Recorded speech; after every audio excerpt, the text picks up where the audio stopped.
and gentlemen, the 3 knockdown on Triller is in effect. I'm Steve Kim, joined by Mario Bam Lopez. Hey. What an exhibition of boxing that young man put on this past weekend. Well, we're going to get into it in a minute. Quick shout out to Smoking Tim Frazier, Buffalo Knuckles, and Tino. On the edits. Who's in studio today. Man, I was, first of all, great fight.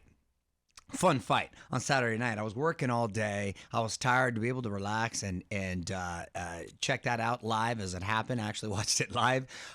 So enjoyable, man. For Bam, who I know had been training and was scheduled to be on the card, but wasn't his natural weight class, he was so composed for the moment and for the onslaught of punches that were coming his way. Because credit to Cuadras, my man did not stop. Valiant effort, typical Culiacan, like Mexicano pride on the line. He was just and he throw those unorthodox punches, almost very wide but fast and weird angles. It's hard to kind of prepare for that kind of thing.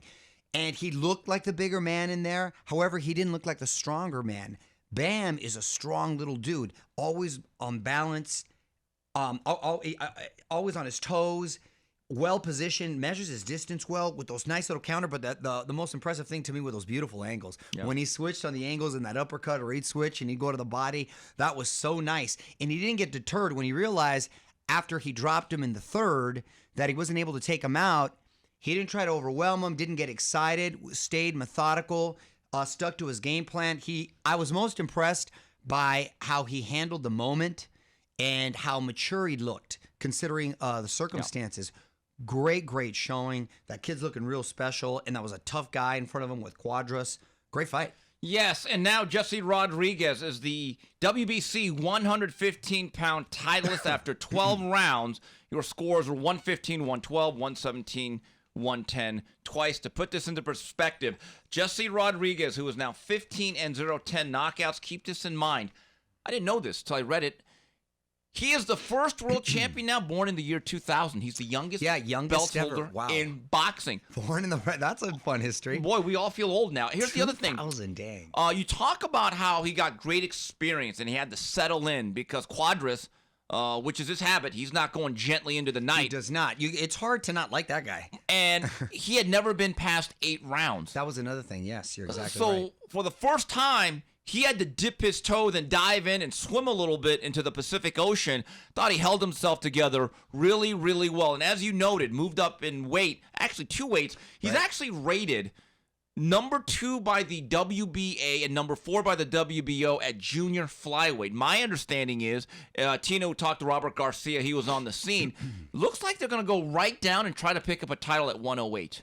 Wow, that's a lot. Listen, that's a lot of weight to cut for a little guy. Yeah, the percentage, body fat percentage. That's what I'm saying. And he's a lean kid, so, I mean, okay, I guess I just get concerned whenever fighters go up and they lose weight like that, right? Especially, and a lot of people say, well, it's only 3-4 pounds. But when you're of that stature, it does matter.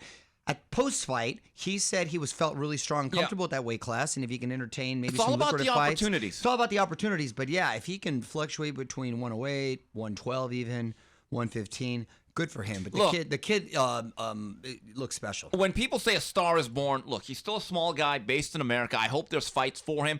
At the very least, I don't know how many cards he can headline in America, like a Roman Gonzalez who built himself to that point.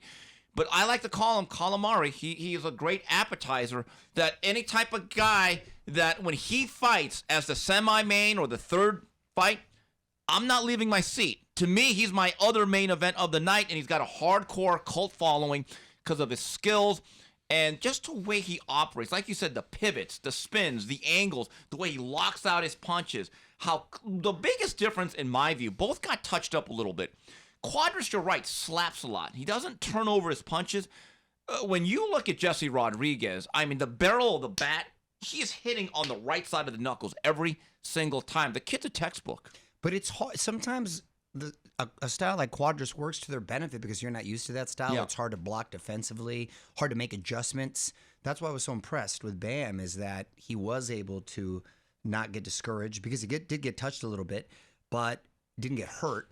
And he remained composed through the whole fight. So credit to Garcia in that camp. I mean, we know there's a bunch of tough guys over there, but he's a well-schooled kid, and he looks fundamentally sound. By the way, I don't agree with your calamari appetizer analogy.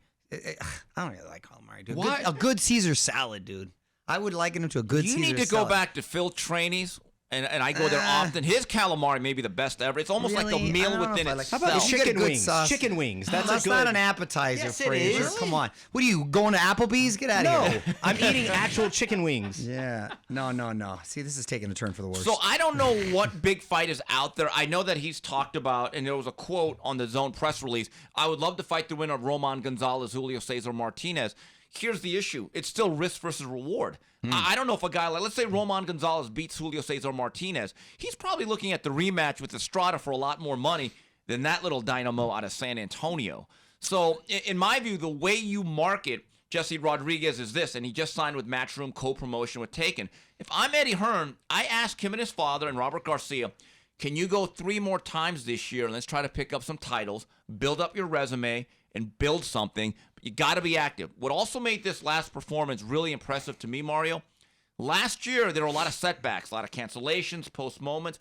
He only fought once last year. Yeah. So there was a little bit of ring rust involved. Yeah, you couldn't tell, and you're exactly right. And being that he's so young, as a matter of fact, the youngest champion now, there's no reason why he can't fight 3-4 times in this year. So congratulations to him. Yes, also on this past weekend from the Mandalay Bay in Las Vegas on Fox pay-per-view, he is back, welterweight contender Keith one-time Thurman at age 33 with a clear-cut 12-round decision over Mario Barrios. Your score is 118-110 twice and 117-111. Mario, I don't know, what do we make of a victory where you don't score a stoppage over a guy that got stopped by Tank Davis, who now technically is a lightweight? And as you saw the 2 frames, Thurman looked very robust, physical, and strong.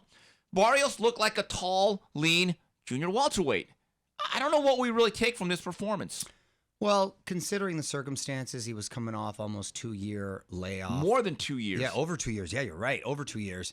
And Barrios is a legit guy. I know he got stopped by Davis, but he was in that fight prior to getting stopped. And I thought he filled out nicely for that weight class. I gotta say, I kind of was not hating what I saw with Thurman.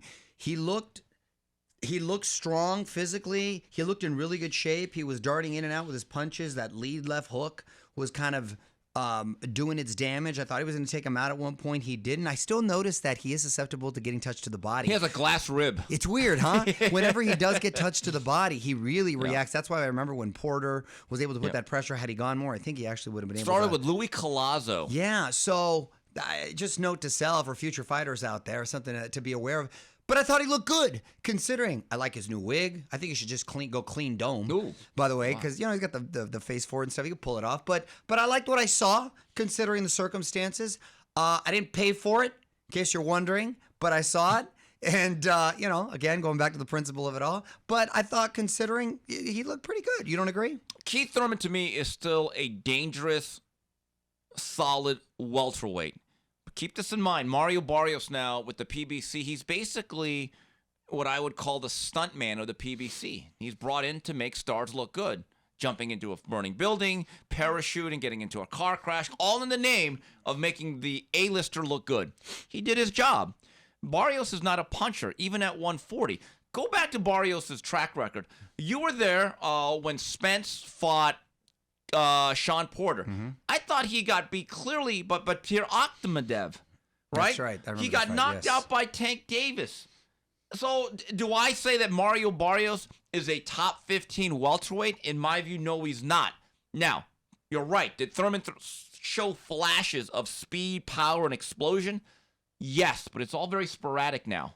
In my view, if you're really an elite welterweight, you stop Barrios. Think about this. Nah, listen, what would the narrative be, or what would you be saying if Bud Crawford, if he let Barrios go the distance, we'd be looking at that as a disappointing night. Let's be honest about it. Well, I'm being honest. I don't put him in the same level as Bud Crawford. That's a very short list.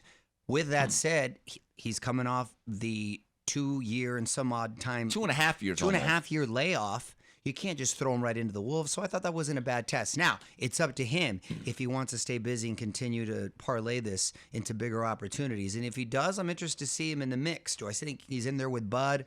or Spence? No, but outside of that, I think he's a live dog on all the other fights. And judging by the comments of Keith Thurman in the post-fight press conference I was able to view, I don't know if he got a court order, but he has put together a restraining order against Bud Crawford. It's clear to me he's not getting within 50 feet of Mr. Omaha.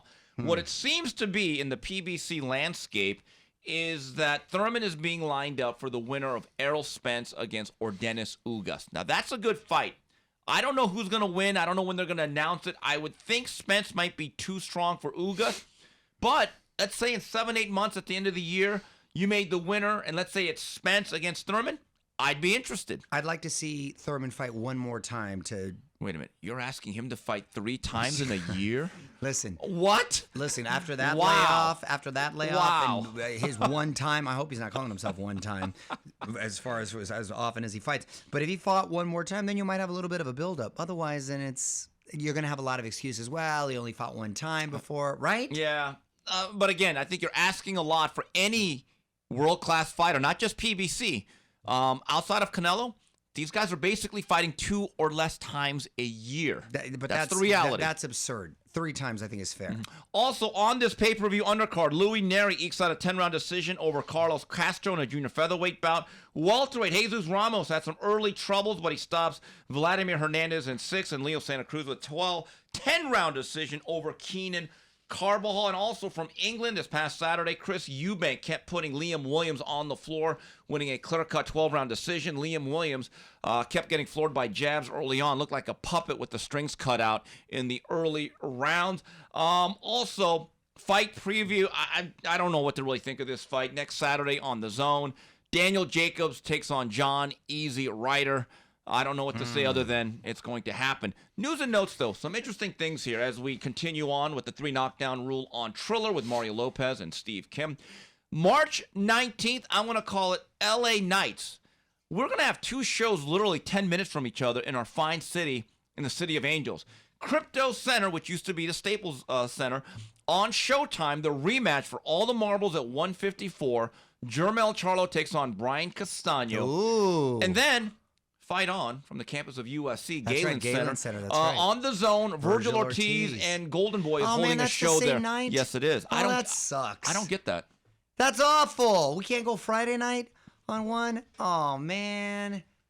I mean, I love me some Virgil Ortiz, but I thought Castano got a raw deal in the last one. Did you agree with me that you thought he won? I thought he should have had his hands raised in victory, yes. Yeah, so do I. Do you see it playing out any different this time? I don't, you know what? This is a gut feel. I get the sense that Charlo is the more adaptable, athletic fighter, and he will make adjustments. He might win a more conclusive decision this time. I'm favoring Charlo, believe it or not. Or Castano gets even more confident, and the momentum continues, and then he even is not as reluctant to continue to take it up a notch. I think it's a really good close fight. That is obviously the better matchup, more compelling matchup. Damn, I hate they're on the same night. Yeah, and I asked someone at Golden Boy, why? Yeah. Why are we doing this March Madness? And they said, Steve, we were there. We were already going to do. They were okay. So they planned it first. You know, look, there's 2 ways to look at it. There are nights in our city as a sports calendar. You're a big baseball fan, where the Dodgers and Angels play. But you know what the difference is? Each team plays 162 games. I remember growing up in the 90s. I don't know if you're even in LA at the point. Before the Rams and Raiders moved in 1995, there were times where the Rams, when they were in Anaheim, would have a home game. The Raiders would play at the Coliseum. Clippers and Lakers, they actually sometimes have an afternoon home game, and then the Lakers will play at night. But here's the difference. Boxing is a niche sport. Do you think it hurts itself when they do this? Absolutely. Yeah. You're diluting the audience right there, both physically in attendance and on TV.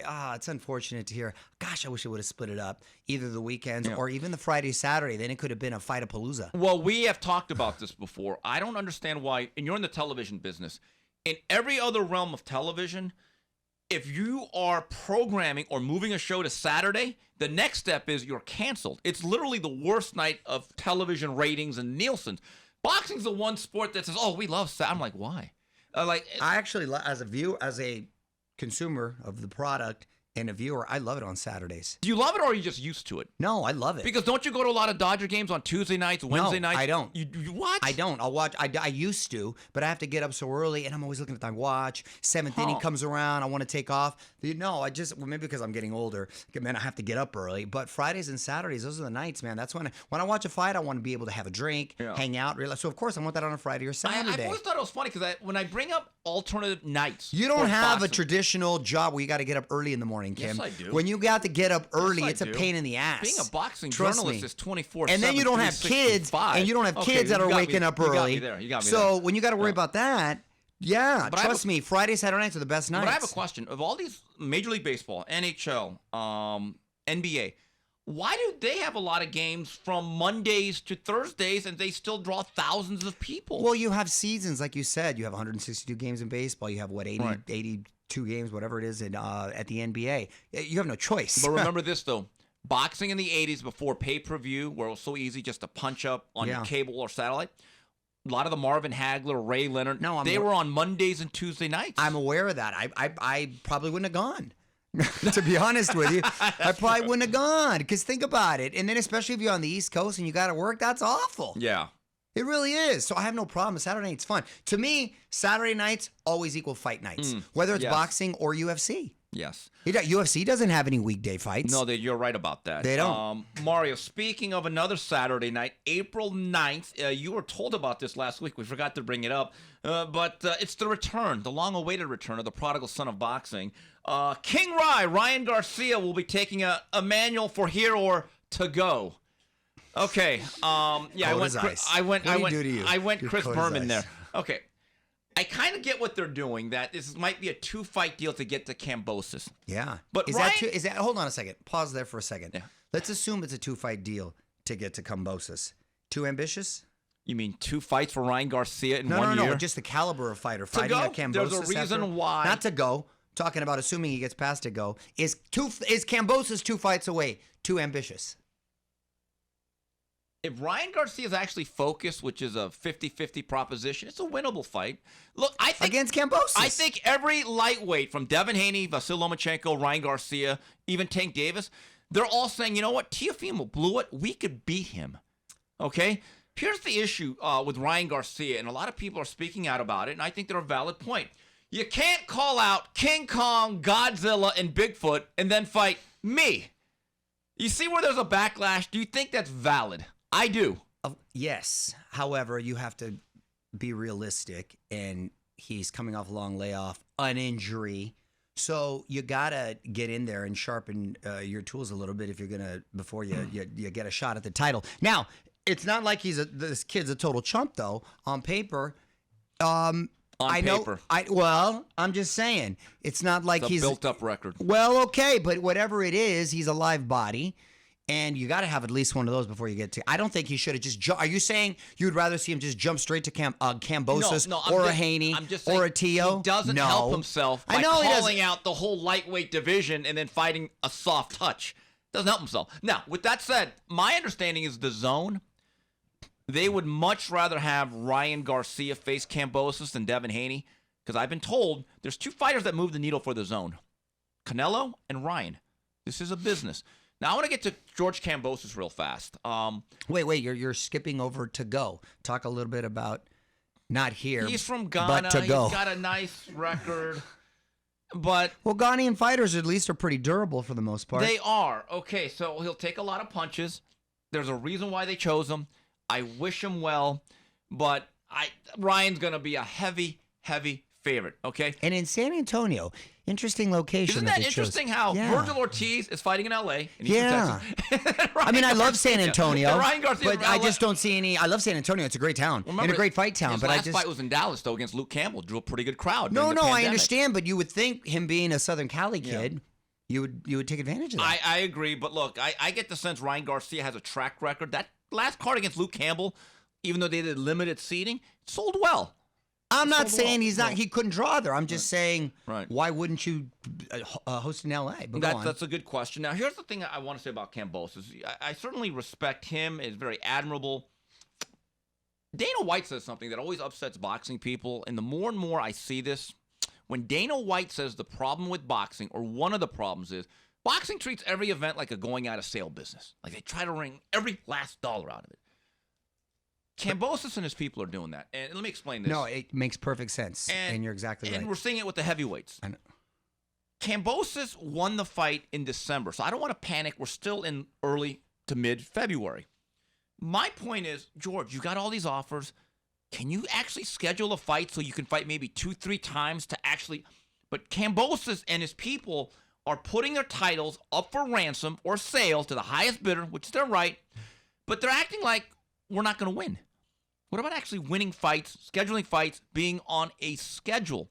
My view is, at a certain point, let's make a fight. I'm sick of Kambosos, and I like George.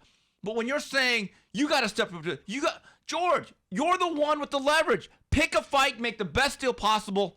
Let's get this career going. How much of a factor is Australia and him being adamant about wanting to host it there, considering all the restrictions? Are they still locked down in Australia? They're easing them now, though. I saw a tweet yesterday. Yeah, but can you have a stadium full? Not full, but you could still draw a big crowd. My understanding. Well, then what's the point? Is what I'm saying. Why is he so adamant about that? If you know he wants a homecoming fight. But you know what? That is just at this point, it doesn't make sense. Here's another issue. There's one guy that's willing to say, I'll go there for 2.5 months, do whatever it takes. His name is Vasyl Lomachenko. Now, hopefully next week we have Igis Klimas in studio. My view is this. A lot of these other guys are acting like divas. I like Devin Haney personally. But let me just say this to Devin. Devin, you've been getting paid an exorbitant amount the last 3 years under this Matchroom DAZN deal. I mean, a lot of money for fights that may not be worth what you're actually getting. If Devin Haney is demanding certain things and he only gets, again, easy for me to say, only 80% of his demands, and he doesn't want to go to Australia, and he says, well, I got a bad deal, I'm getting lowballed, someone actually needs to be the adult and have some balls, I said, to tell Devin, okay, you don't like that deal, you think you're getting lowballed, what's your other option? Because when Canelo says it, he has 5 other deals.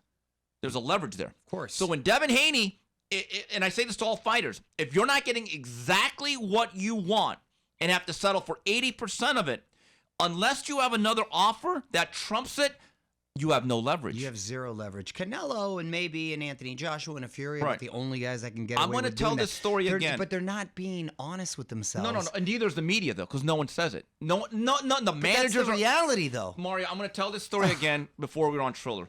One of the greatest stories I ever heard was from Jim Thomas, the lawyer of Evander Holyfield. They had just struggled against Bobby Ches. Remember, people literally said Evander's going to die in the ring against Tyson? I remember that. So, that was at Madison Square Garden. Cruiserweight. Right. And so... I like Bobby Ches, by the way. He was a good announcer back in the day. Pound of flesh. That was his saying. So anyway, Jim Thomas, the lawyer, longtime lawyer of Evander Holyfield, they go up to a conference room, I think in Toronto. King had set up an office there just for a day or two. Him and Evander are there at a desk. Don King's right there. And it gets very heated because Evander feels as though he's getting lowballed by Don King. And Jim's like, oh, geez, we're losing this fight. And Jim says, time out. Don, can I speak to my fighter real fast? So they walk out of the office. And Jim Thomas looks at Evander. And he says, man, I got to ask you a question here. And he goes, yeah, do you think you can beat Mike? He said Evander almost like threatened to beat him up right there. He goes, no, because I'm asking you because the way you're going about this, you're going to lose the fight. You're acting like you need everything right off the bat. He goes, I can get you everything you want in a rematch.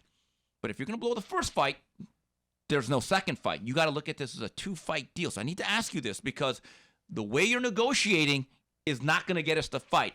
And Evander goes, well, he's not being fair. And Jim goes, you're expecting Don King to be fair. Let's walk out. He goes, okay. He goes, you know what? If you can get me everything I want in the second fight, I'll capitulate on the first. What's the value of winning? All of these guys look at this one big fight as an annuity. I'm hearing a lot of things about everyone that negotiates with Canelo now. They never actually say, man, I can't wait to win, and I get the rematch clause, and now I'm going to get 40. It's their lottery ticket. Right. It's an annuity. So Jim Thomas actually said that Evander said, you know what, you're right. Evander went to a club, went dancing, and for the next 9-10 hours, he was stuck in a room with Don King going back and forth. He actually had to go back to the dance club a couple times. And like, Evander's probably with his 18th baby mama saying, hey, Evander, what about this clause? Evander goes, yeah, I don't care. You have to go right back. That's when you up. got to hit them. Got to hit them when they're in the club. Right, I'll look it up. right. You got a lot of negotiations. It's funny. on that Jim one. actually said the bouncer was like, "Hey, you're Holyfield's guy. Come back in." So, but Jim Thomas had enough guts or balls to tell his fighter, Yeah. "Can you actually win? Because you got to act like a 2-fight deal. But if we don't get to the first fight, there's no second fight." And by the way, for that second fight against Holyfield, which ended up being the bite fight. Sure. In 1997, his base guarantee was about $35 million. Wow. Pretty damn good. And that was base. So after pay-per-view, you got to imagine he cleared Right. close to... But what? that came with winning the first fight. Exactly. None of you young fighters actually thinks about winning enough. Well, they got to That's gamble. the On, truth. that means you got to gamble on yourself. Right. That's the game of boxing. Yeah. Anyway, we'll be back when we wrap it up here on the 3 Knockdown Rule on Triller. We go to Ask Mario and Final Flurries. And we're back on the 3 Knockdown Rule on Triller. We go to the Ask Mario segment of this fine program. Here's one from Kevin. Ask that Chula Vista Vato, when are we going to get them tortas down here in San Diego? Kevin, thanks for inquiring, man. I got down on some this weekend, as a matter of fact. Not just tortas, too. We have good bowls and churros. It's really, really good. Anyway, it has to do with the deal they have with Grubhub. So little by little, we'll start to spread out. But keep an eye out. Coming soon. And also, he asks, how many more fights till Bam Rodriguez will have his full man strength? In my view, Mario, he's 22 now. I think within 3-4 fights at age 23, 24. No, I disagree with you. Man strength. I don't know if you mean his maybe Right. skill set come. I think here he's not going to get. A guy doesn't really get his man strength till he's closer to 30. I'll be honest with you.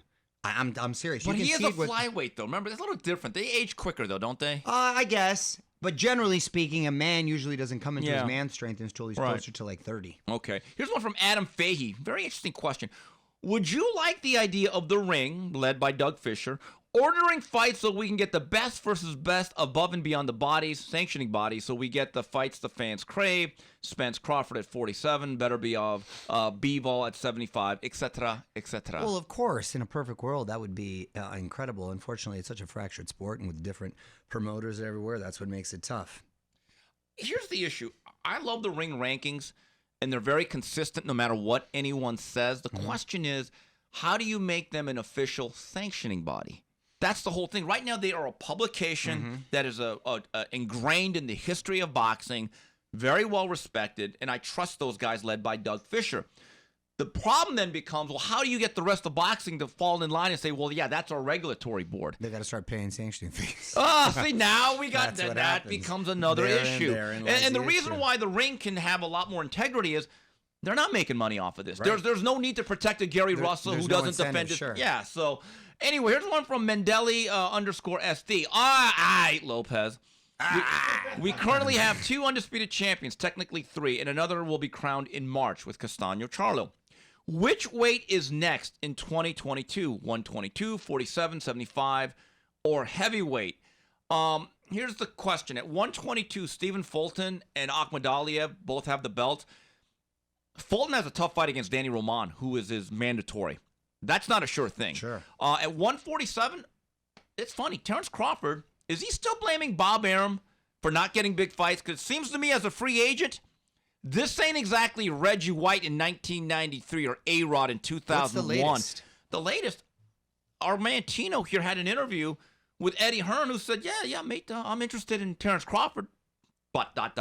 Ellipsis. but not at the price he was getting. You know how much you got for the Porter Be fight? careful what you wish for. What?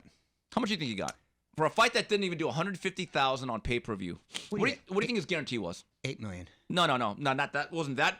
6. 6, okay. So, I was trying to be generous. So that's Eddie Hearn's way of saying what you were getting before. Unless it's a Spence. Right.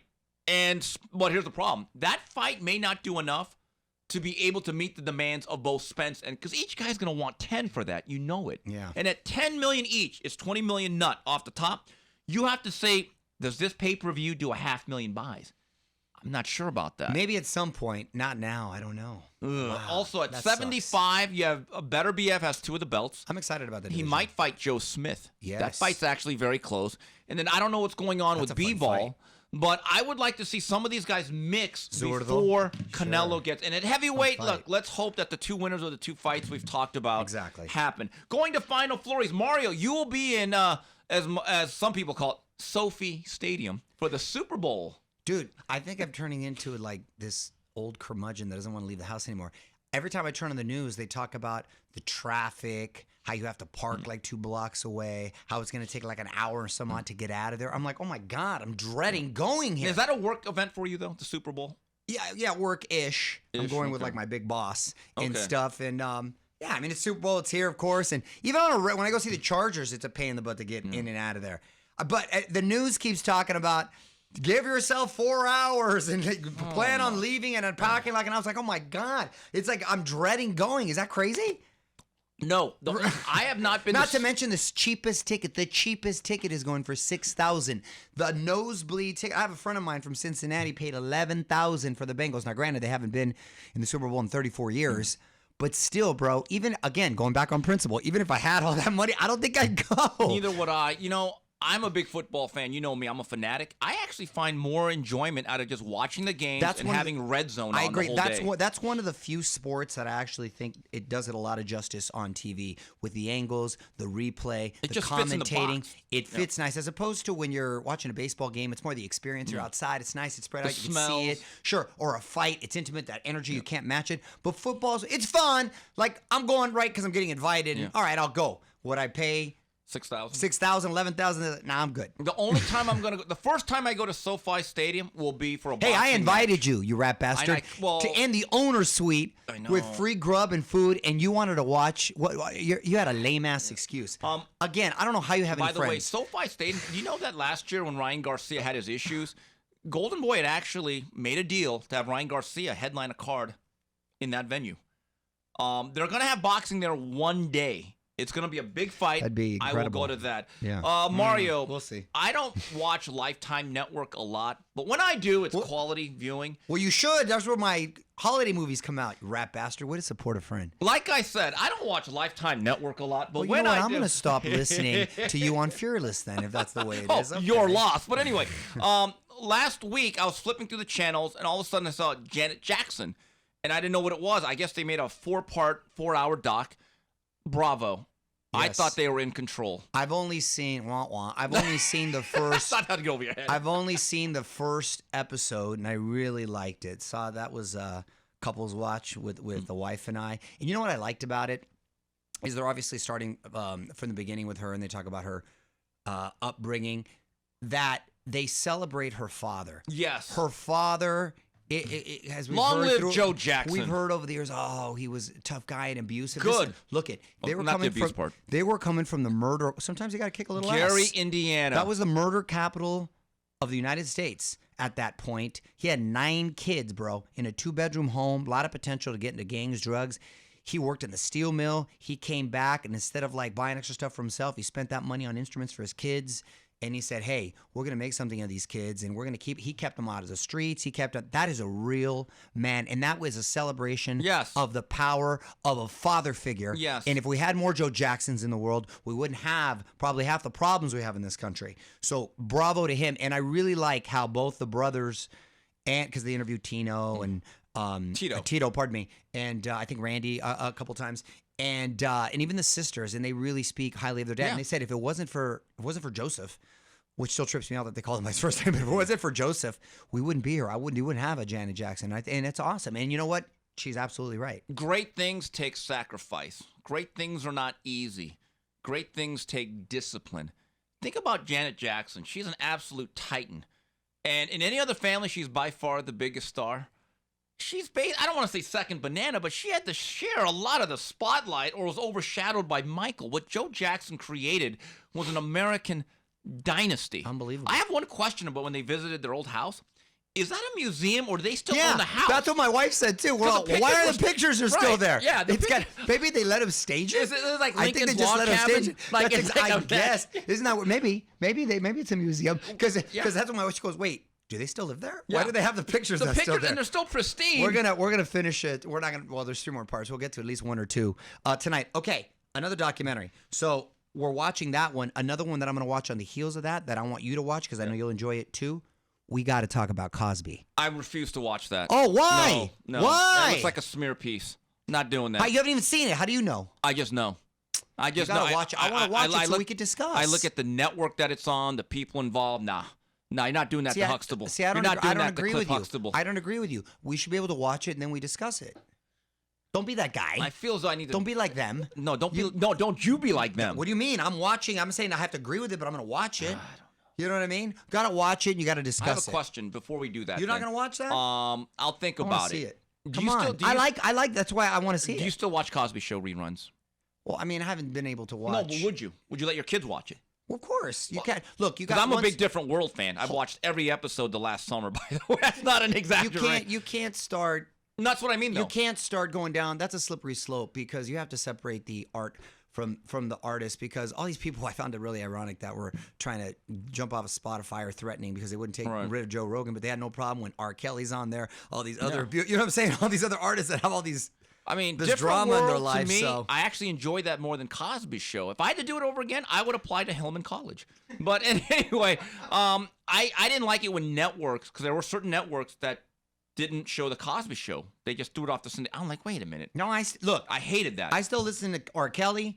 I still watch Bill Cosby. Like I said, Mike Tyson. Hey, look at Michael Jackson, bro. You can't get, you know what I mean? So you can't start getting down that road, man, or else real quickly before you won't be listening to anyone. Exactly. Real quickly before we wrap it up here, Mario, when do you put in your curling court right next to your bocce stadium there in the Casa de Lopez? I already got a little bit of fascination as the Winter Olympics are on. Haven't watched a minute, by the way. We talked to like the president of the Hollywood Curling Association. I didn't know we had one. Yes, it's by downtown. And you can do street curling as opposed to. Really? Yeah. And I always said it looks like some dudes that just got together at Home Depot and decided to want to show up, right? You know, no, but he was explaining the technique involved. It was actually pretty interesting and fascinating. I might go trip out and go. You want to go? I'll take a rain check on that one. I'll go to Shocker, you don't want to leave? Yeah, you're the real curmudgeon. All right, well, that's it for this week's edition of the 3 Knockdown Rule on Triller. On behalf of Mario Lopez, Smokin' Tim Frazier, Justin Buffalo Knuckles, and Tino on the edits, this is Steve Kim saying goodbye, everybody.